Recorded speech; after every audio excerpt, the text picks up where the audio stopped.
It's been 18 months, but we finally have some new MCU content. When's Black Widow coming out?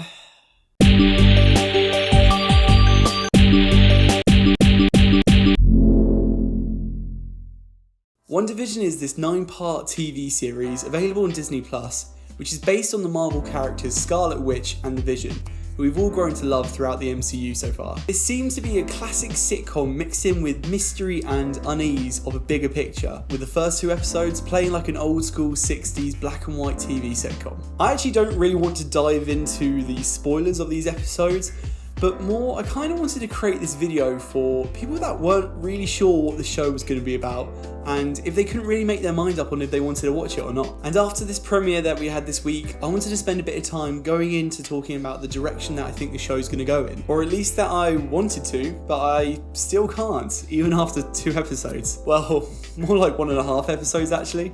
The first episode was 26 minutes long, and the second episode was 36 minutes long.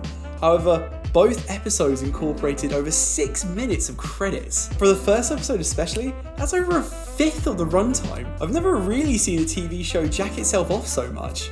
It really should have just been one long episode. And with the release schedule now being 1 episode per week, I don't think this is actually going to be a good example of something that's going to be entertaining week by week. The Mandalorian works quite well because of its episodic formula layout of its story, combined with its lengthy runtimes. But this show's episodes feel so short and lacking in any story-driven content, which is going to make each week by week release feel empty. Look, we always knew that the show was going to be weird, and the first 2 episodes certainly were.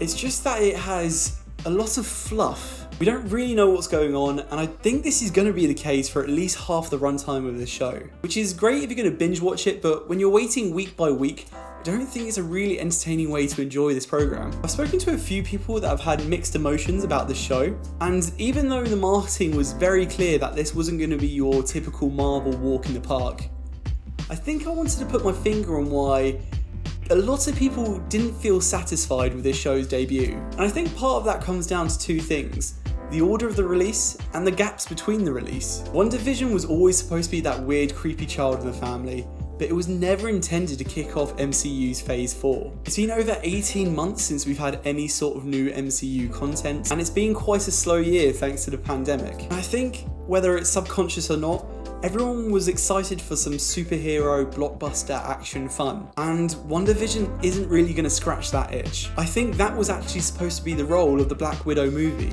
but Disney just kept delaying and delaying the movie further down the line. I think we needed that familiar blockbuster entertainment to kick things off in the MCU again. But Disney is so concerned with the box office revenues and the amount of tickets they can sell that they've decided to mess up the order of the MCU's release, which in turn is kind of messing up the audience's vibes. I think it's a better approach to start off with a familiarity and then dive deeper into the weird and unexpected. Thankfully, I think The Falcon and the Winter Soldier is going to be that TV equivalent of that classic Marvel cocktail that we've all grown to love, and that we should really just appreciate that WandaVision is here to take us on a very different ride. As strange and offsetting as that might be, I think in turn the payoff at the very end is going to be worth it. And there's really not much more to say here. The first 2 episodes drip-fed us some story content, to the point where all we have is a little bit of speculation. If you can wait 7 to 8 weeks to binge the rest of the show in one go, then I would recommend doing so. It's 9 episodes, but if Marvel Studio goes down the same path for every episode of being no more than 20 to 30 minutes, you're only going to have a full runtime of about 3 to 4 hours. So where people are expecting this long, in-depth new TV series in the MCU, we're only essentially going to get this extended movie length time. Seriously, 6 minutes for credits was such a dumb idea for a 20-minute episode. I think that's kind of it for me here today. The show does seem to be quite interesting and I'm liking the mystery, but I don't think I want to wait week by week to find out what happens next. So personally, I'm going to wait for all of the episodes to release so I can binge the show in one go and enjoy the full entertainment value of it. But let me know if you've seen the first 2 episodes, maybe you thought differently than I did about it, maybe you're going to watch them week by week. Let me know what's going to work best for you. And as always, stay tuned for more reviews on movies, animes and video games. Until next time guys, take care. Bye bye.